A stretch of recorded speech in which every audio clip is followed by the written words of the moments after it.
Thank you very much to the organizers for inviting me to this important meeting here in Rome for Bridging the Gap project.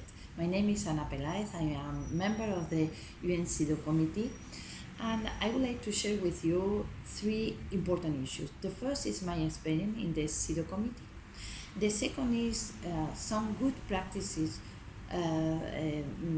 developed by Bridging the Gap project, and thirdly, to give you some recommendations for the future in relation with women and girls with disabilities.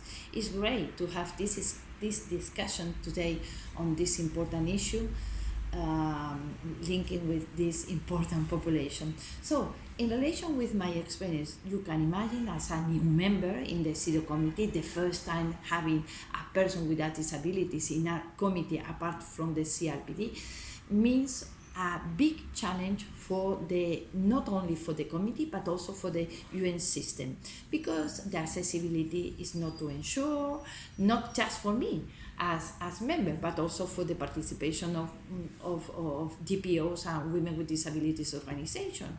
It is also an issue very, very important to ensure in the reporting process the consideration of women and girls with disabilities, which nearly I can say that it's not happen very often. For example, in relation with the state party reports, in relation with the report of the independent mechanisms for the ombudsman, in relation, for example, for the reporting process offered by UN special agencies, for example, for the input made by some special rapporteurs after some visits to the countries, or for example from the civil society organizations.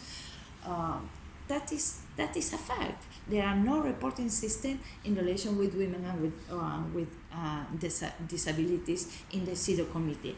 It's also, we need to ensure also that the participation of women with disabilities must be really considered, and this is something which doesn't happen for the moment, especially in relation with the in Geneva. Because before the state party constructive dialogue is foreseen informal meetings with civil society organizations, and is there when we need to have the voices of women and girls with disabilities. Also, for example, it's very important to ensure that from time to time the CEDAW committee receives the invitation for some side events on women and girls with disabilities, which is fundamental to pass a big message to the CEDAW committee. But especially, I'm very concerned about the jurisprudence of women and girls with disabilities in the work of the CEDAW committee. And to ensure this jurisprudence means also that we need to receive information about the women and girls with disabilities, to put this information in the COPs, in the concluding observations to the state party, to put this information in the follow-up issues for the CEDAW committee. For example, I can tell you Lithuania was the first country receiving in the CEDAW committee a follow-up in relation with women and girls with disabilities. It's also very important to ensure the optional protocols cover the situation of individual communications, complaints of women and girls with disabilities, or for example, mothers of people with disabilities.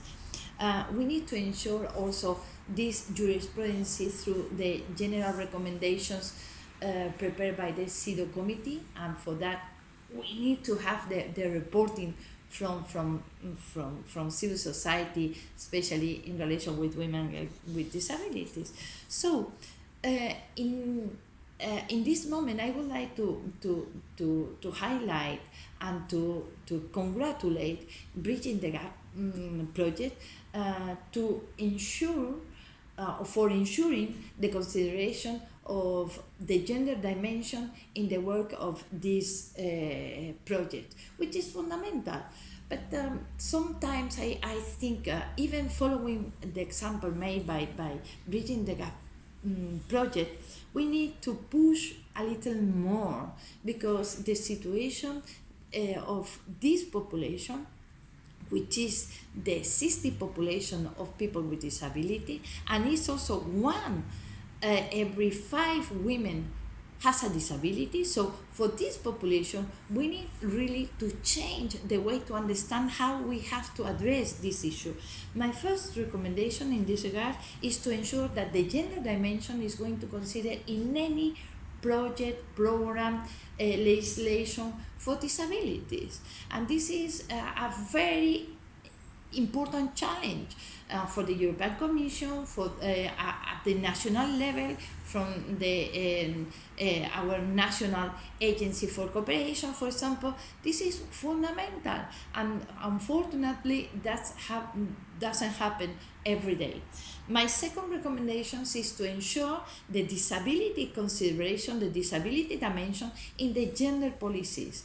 This is also a key point, which means also to really involve the civil society organizations, especially organization of women, in this regard. Is really essential to change the life for many women and girls with disabilities and mothers of persons with disability. But the third recommendation, perhaps for me, is the most important, which is to ensure the full enjoyment of fundamental rights and freedom of women and girls with disabilities and mothers of people with disabilities. And that means to really engage, to involve, to establish special actions, special programs for this population of women and girls with disabilities, plus mothers of people with disability. It's not fair to don't have organization of women with disabilities. It's not fair to ignore the millions of voices of women and girls with disabilities and mothers of people with disabilities. This is why this is really fundamental to change the life for all these women. Thank you very much.